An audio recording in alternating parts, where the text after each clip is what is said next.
Hi, it's me again. So today is a beautiful day in Oregon, out in the sunshine. So I thought, what better time but then to talk about sundowning, right? So anyhow, what I wanted to do was talk a little bit about it, the behaviors that happen, why is it happening, and then some ways that we can either prevent it or we can minimize the effects on it and the stressful behaviors that happen that we have to deal with as caregivers, or even the stress that your family member is in. So, medical science hasn't been able to really explain why we have sundowners, but through the 20 years plus that I've worked with residents and patients, I've definitely found that what happens is they've run out of coping skills. We have all been there. We have had a day where the dog got out, the flat tire, it's raining, you forgot your umbrella, and all of a sudden you find yourself yelling at the guy driving down the street, right? So you have at that point lost your coping mechanisms, and it happens to all of us. So when you look at it, and I always love to do representations. So this would be waking up with a nice healthy mind, and you have all kinds of coping mechanisms, right? And so something happens, the dog gets out, there you go, one out. But I still have a lot of coping mechanisms. The problem is that when you have dementia, you might only wake up with this many. So they have a whole lot less coping mechanisms in which to work throughout the day. So when they get to the end of theirs, they're done. So the biggest part is about minimizing the stress so that they can keep as many coping mechanisms for the end of the day as possible. So what does it mean by stress? So I'm not talking about, them paying the bills and that type of stress that a lot of us deal with. But it is things that take them from doing the things that they want to do in that moment. Okay. So an example is they wanted to wear a tank top. It's raining outside and it's 40 degrees and you're like, this is not the time for a tank top, right? So you want to put them in a sweater or something warmer.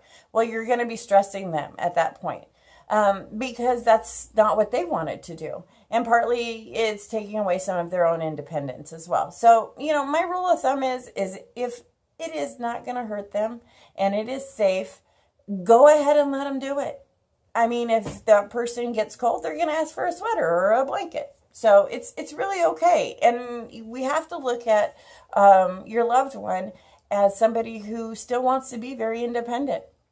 And so it's our job to try and find ways for them to still have that so they feel in control of their life.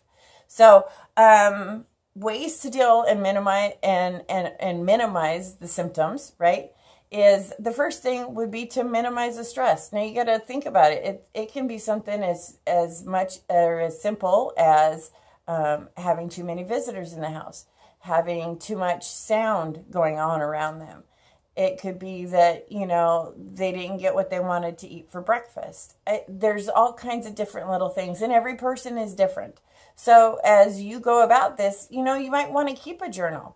If at night you start seeing that a certain day that it set them off, then you're going to want to go and maybe just jot down the things that happen through the day, and then you can start seeing a pattern. And once you start figuring out the pattern, then you can minimize those things. So that's a great trick. I'm going to tell you, journaling is a great way to figure out patterns when you're working with your loved ones. So the other thing to do is before it starts to get dark, turn on the lights in the house.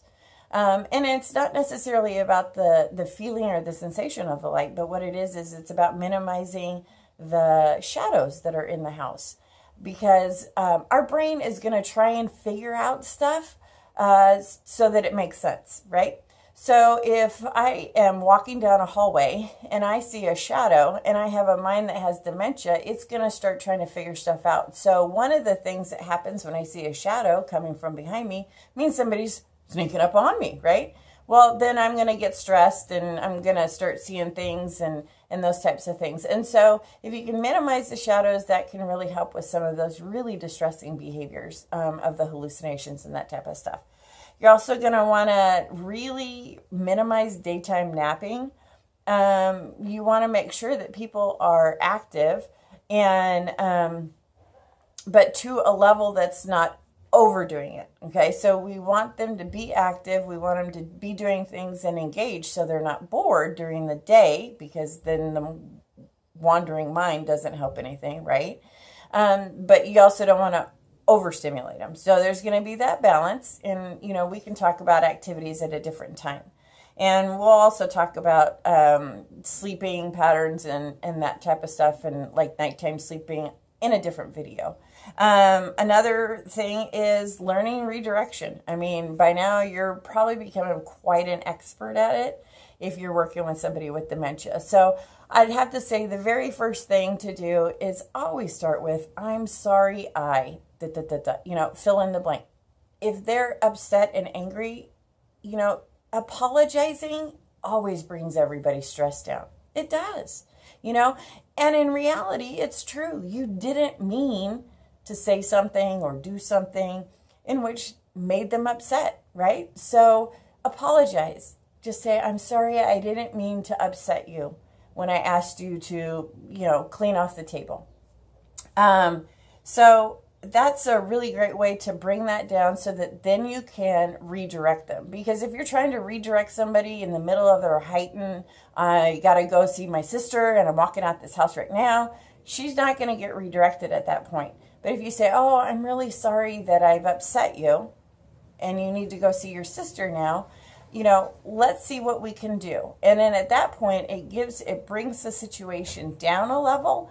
And then at that point, I can start redirecting and really working from there. And that's going to be that's probably going to be a series of videos on how to redirect and things you can do and options and stuff like that. So, I just want to tell you, I think you guys are doing great. Keep it up. I know this is hard work. And sundowning is very, very hard to deal with. And it can be really distressing for you and for them, but you're doing awesome, awesome work. And I'm going to finish with a quote.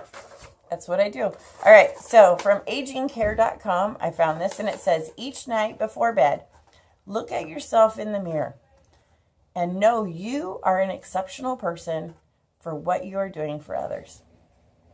Remember that and keep it up.